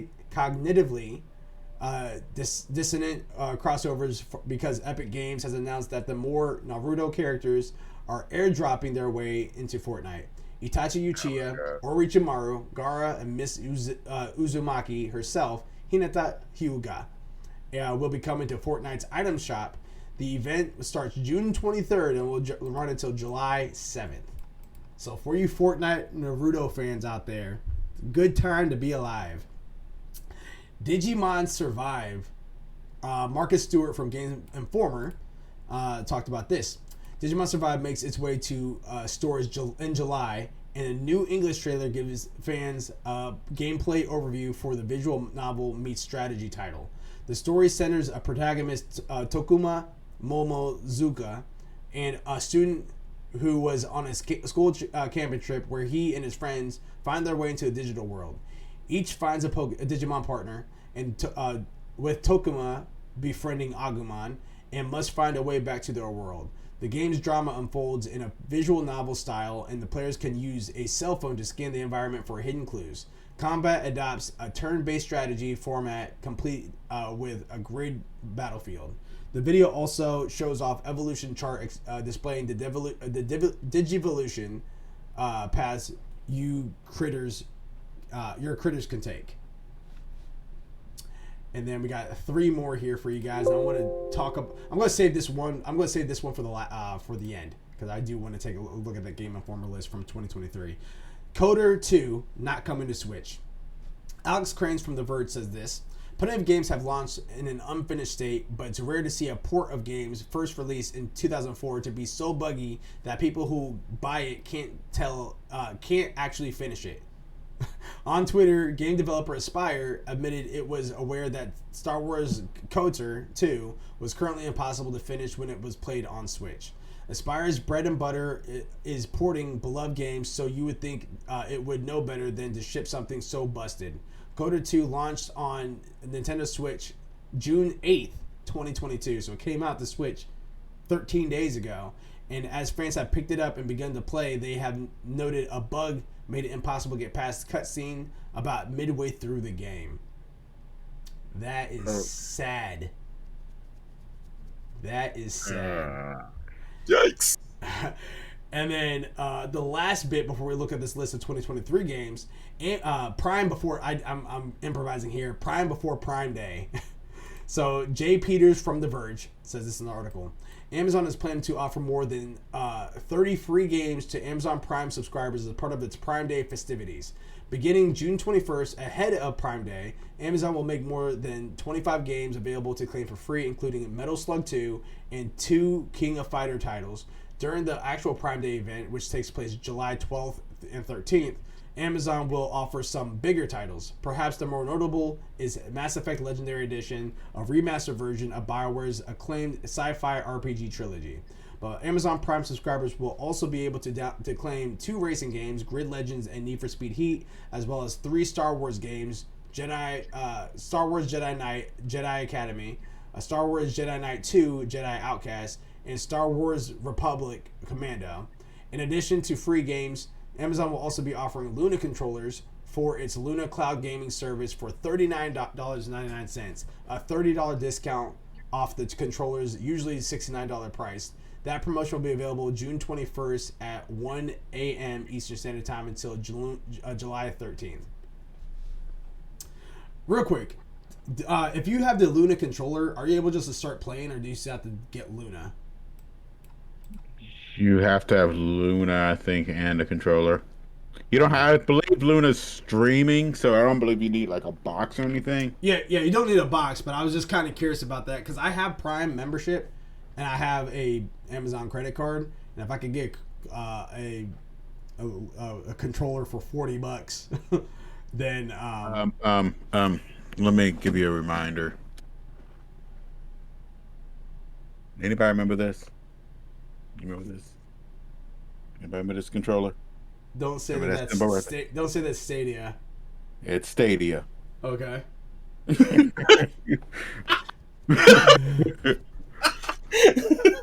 So now here's the thing though. Luna's sticking in there though. Longer. It's Stadia 2.0. It is Stadia 2.0. I don't know, man. This one's all right, and we're gonna go on over to the last little bit. And this is on Game Informer's list, and these are talking about video games that's scheduled to release in 2023. So, the first game in January, we have January 23rd is Dead Space Remake. Who's excited for that? Me. Are you more excited for Dead Space Remake of the first game, or are you more excited for Callisto Protocol? Probably more excited for Callisto Protocol. I mean, I love what they're doing with the new Dead Space, and I'm excited to see it, but I want to see where this new Callisto Protocol go. And it's made by the original developers. Exactly, if anybody doesn't know, Visceral Games kind of got screwed over by EA. From what I heard, I believe EA put like a bunch of told them, let's just say put their hands in Dead Space 3. Oh, man. That sounds right. Yeah, you played Dead Space 3, right, Ellis? Yeah. Yeah. It's a competent action shooter, but I wouldn't put it like a horror style game in a lot of ways. But what also made it really weird was that the difference that you had from first player and the multiplayer. Like the different story that you got And so it was like it felt disjointed from what Yeah. you got from the first two, and then when you get to the third, it's like depending on which thing you get a story for that. Okay. And it left off on a huge. Let's just say, did you ever beat it, Ellis? No, I couldn't get through it. Okay. Fortunately, I beat it. And I went through the DLC. The DLC was way better. Aftermath. Okay. But it left off on it. Let's just say a huge cliffhanger. Oh, because what they were anticipating was that it was going to be fantastically amazing. Everyone was going to love it, so they were going to be able to push out a 4 super quick. Yeah, it was that. Plus, two. You remember the microtransactions? Oh yeah. I don't know what's up with EA and all these microtransactions, because I feel like that's the thing that's been killing all of their franchises. Well, I mean, you have to think like when it comes to EA, I think EA's about a quick buck. EA is about a quick buck, and it's not exactly a quality game. Like a quality game from EA normally has to come through somebody else, and they're just putting their name on it. Mm-hmm. And you gotta hope that they don't touch it. Yeah, I was just watching a video about EA, and actually, I forgot what game it was, and they actually canceled it.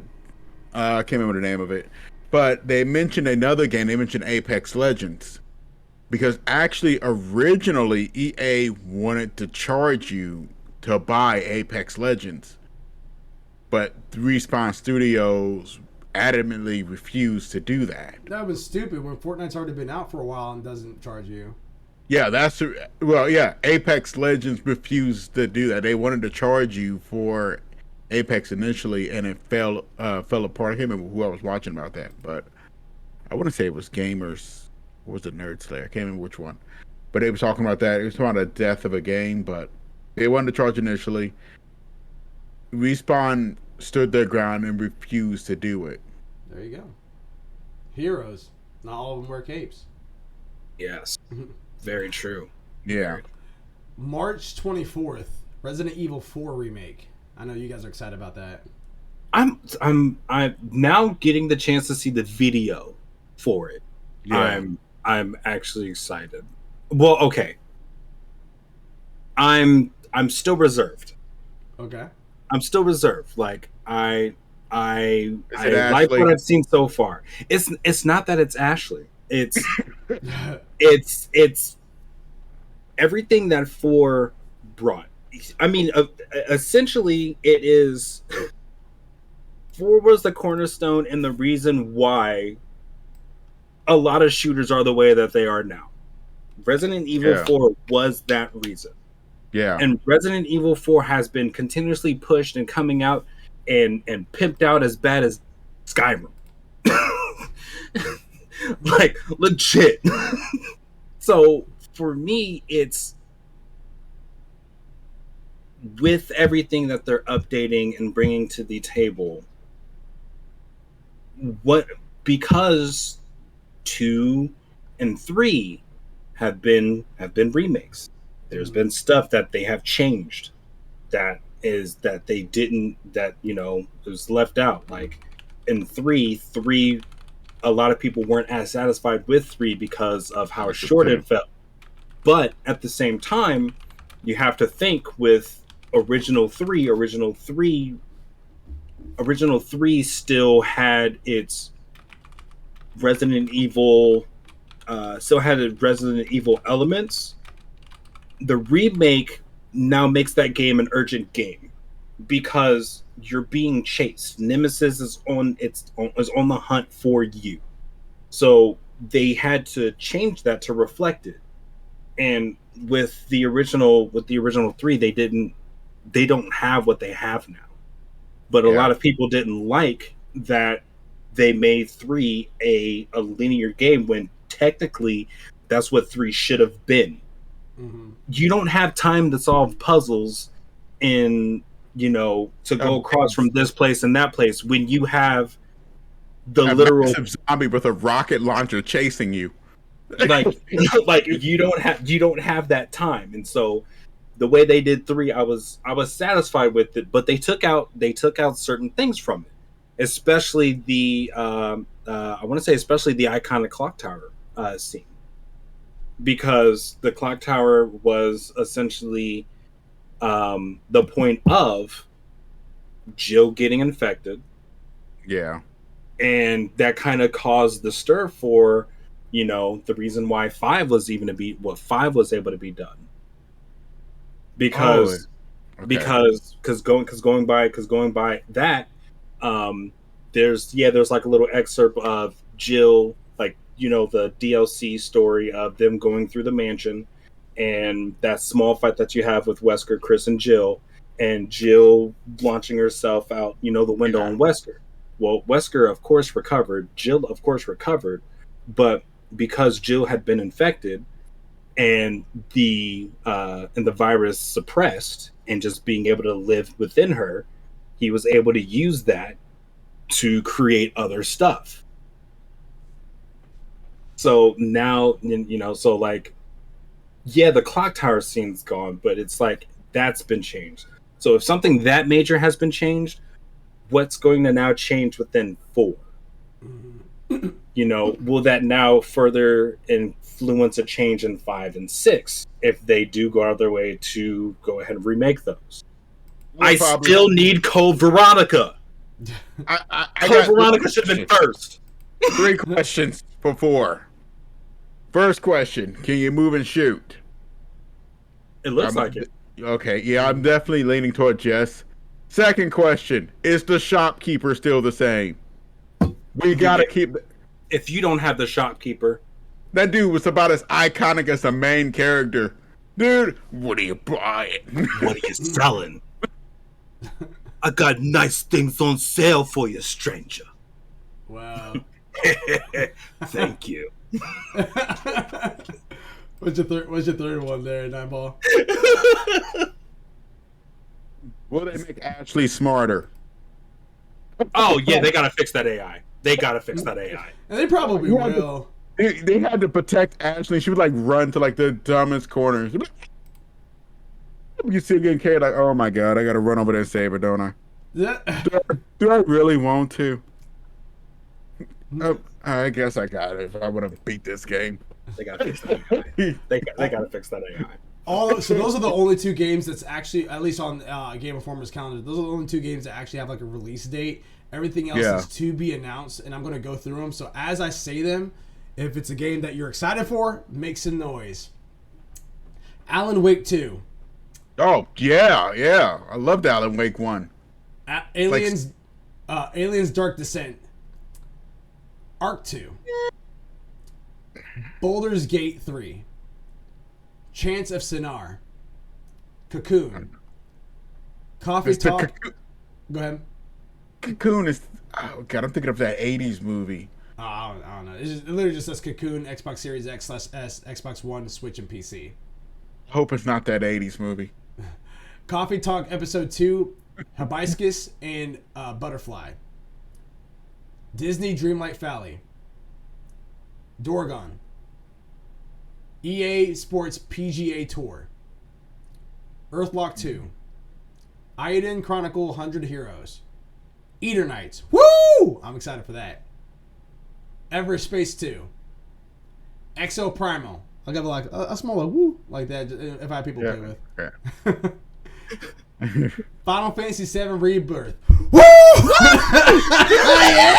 Yeah, buddy. Yeah, we'll get that one. Final Fantasy 16. Woo!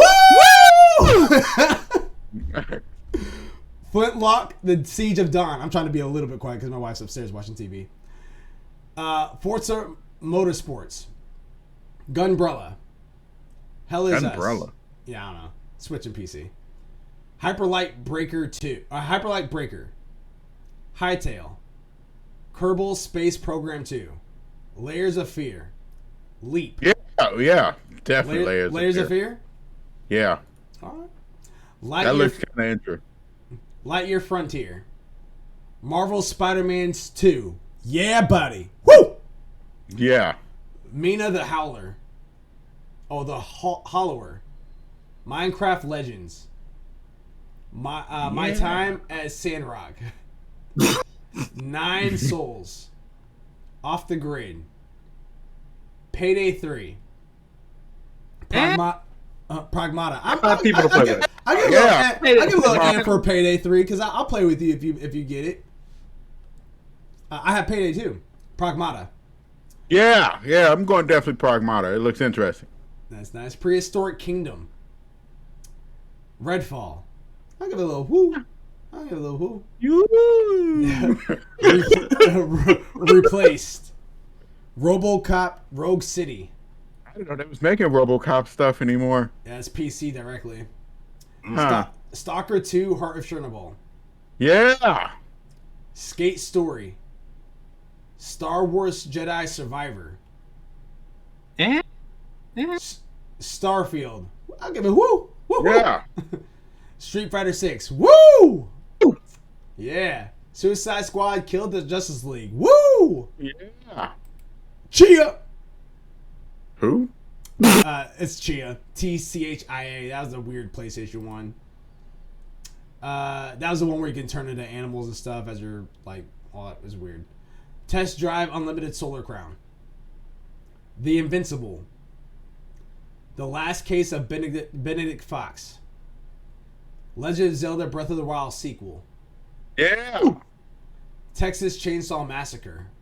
Yeah, that's gonna be gone. The Walking Dead Saints and Sinners Chapter 2 Retribution. The Wolf Among Us 2. Time Flies. Yeah, definitely The Wolf Among Us. The Wolf Among Us was excellent, actually. But does it need a 2? I don't know, I guess. Well, I mean, I'm glad. I'm kind of glad, but at the same time, too, it's not gonna be Telltale that makes it. I mean, so like that's the scary part. I guess that's like the it's because I mean who I'm trying, dang, I forget the name, because they finished off season 4 of Walking Dead. Yo, you're talking about Saints and Sinners?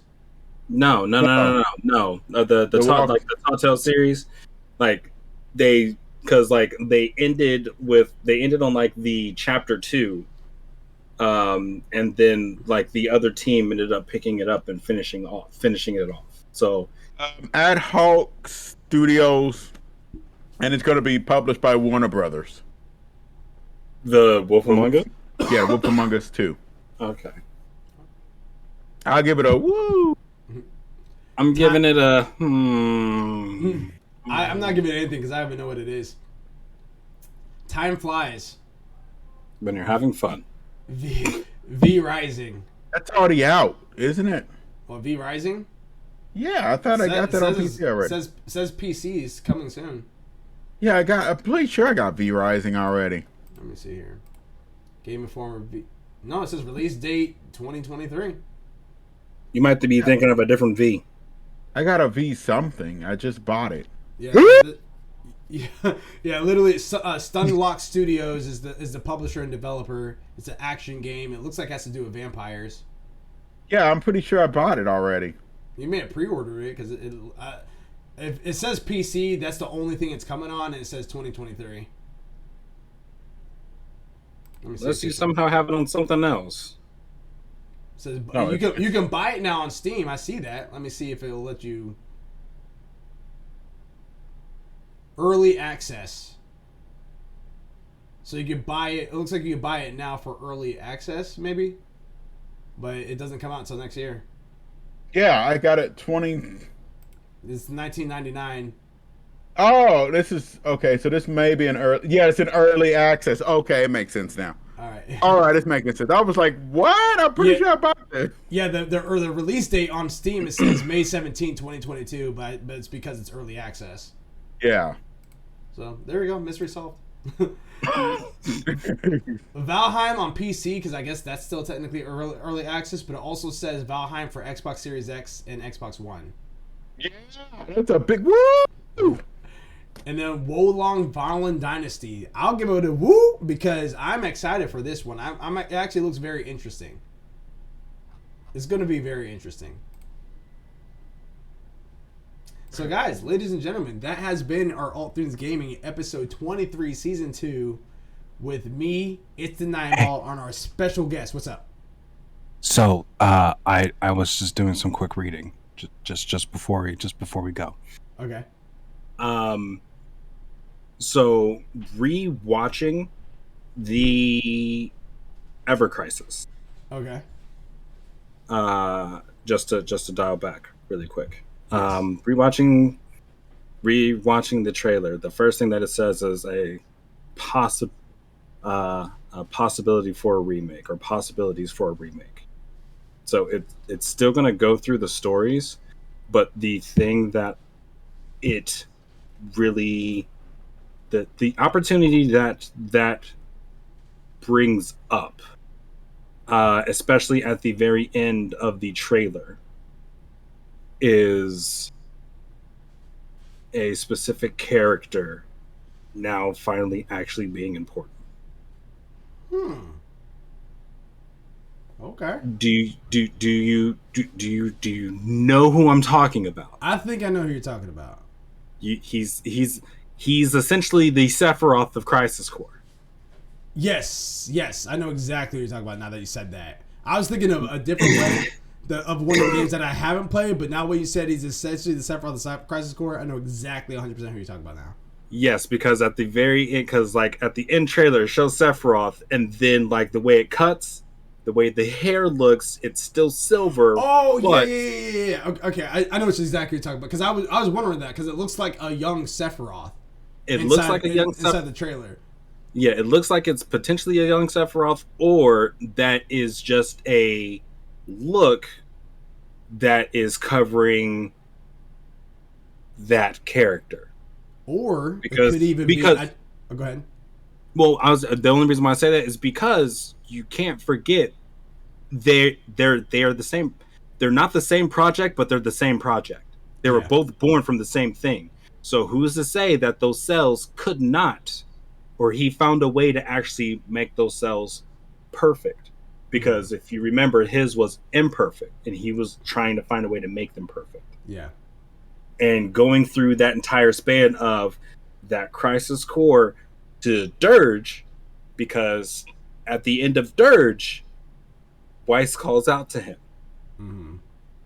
Oh, so, is that what happens at the end? Because I haven't played Dirge.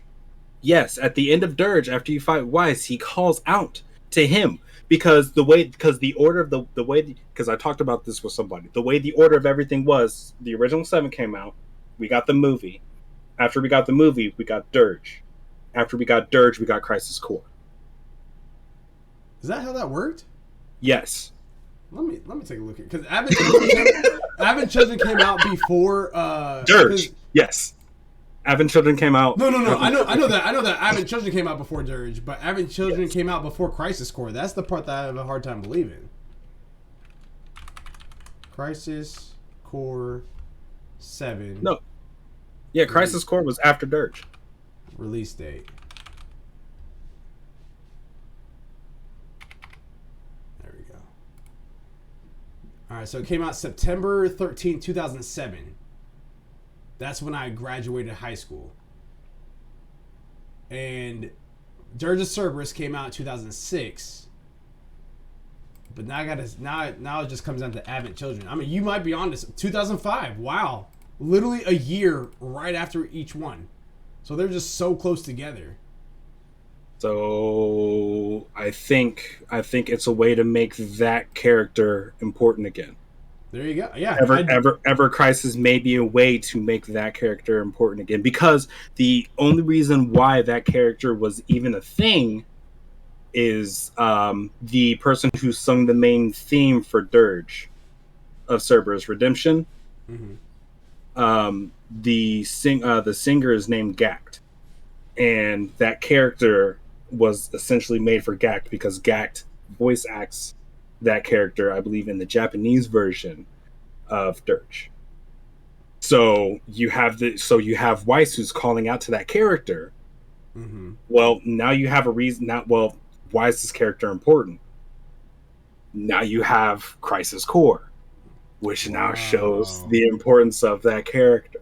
So that completely throws my other theory, because I was just like, when I first saw it, I was like, is this somehow bringing back Kadaj?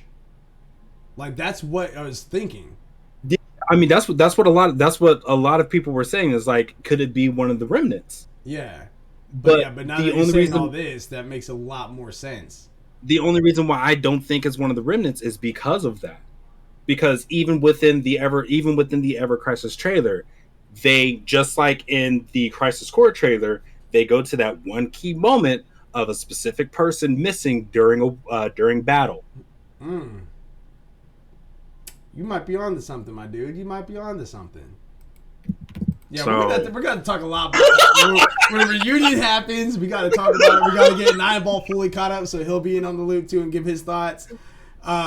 Before we dip on out of here, make sure you guys go into Rep Sports, reppsports.com. I typed inside the chat. If you guys type in ALWT Gaming, check out, you guys get 50% off your Raise energy drinks, your water supplements, your workout powders, all that good stuff. I am Malachi36. It's the Nine Ball. LSB Live. Where can they find you, man? y'all can find me at LSB Live on Twitch, on Twitter. I mean, that's pretty much all my handles. Same with YouTube. Again, I got my stuff worked out. So I'm going to be making an appearance a lot more often. I think right now, depending on the people, we're either going to be going through a fun run through of Resident Evil, of any of the games that I haven't beat through there, or we are going to be going through the Soul series or any Soul likes. So, if you want to see, me rage, or potentially some challenges on either one, try not to die challenges, or I gotta, do a Bean Boozle challenge for every time I die. That's essentially what's going to be happening, whether with me going through both of them. I heard that. And as a general reminder, we are not doing a 9 to 5 this month just because of all the unfortunate series that had happened in general, but we should be back at it like a bad habit for July. This Thursday is going to be our SIN segment, 8 p.m. Eastern Standard Time, so be on the lookout for that, as we're going to be playing new games that we haven't played before, going through a campaign style and just beating that all the way through. We just recently had beat Bloodborne was the last SIN that we had, and we're on the look for another one, which I have one lined up, but we just gotta make sure that we're all able to get it. Until next time, everybody. Again, I'm Malachi. Strangers of Paradise. I'm the only one. I'm the only one with Strangers of Paradise right now. You should do Strangers of Paradise. I'm down for it. I have it. I want to get through it, but I'm the only one with Strangers of Paradise right now. Do you have Strangers of Paradise? I'm gonna get it really soon. I'm gonna get it like super soon. Well, I'll let you know. Let me ask you this before we actually dismiss, because I mean we're already over. We're good, and we're having a good time right now. Right. Are you planning on getting the PS5 soon? I am hoping to get one soon. Okay. I'm hoping to get one soon. Right now, it's been every time I get an email, and they're like, "Hey, you can get the chance to get a PS5." I'm like, "Man, y'all keep hitting me up when like I have massive bills and I ain't got the money yet." Like, so keep in contact with me, because I do have a way of being able to get them, not easily, but easier than your average person. Okay.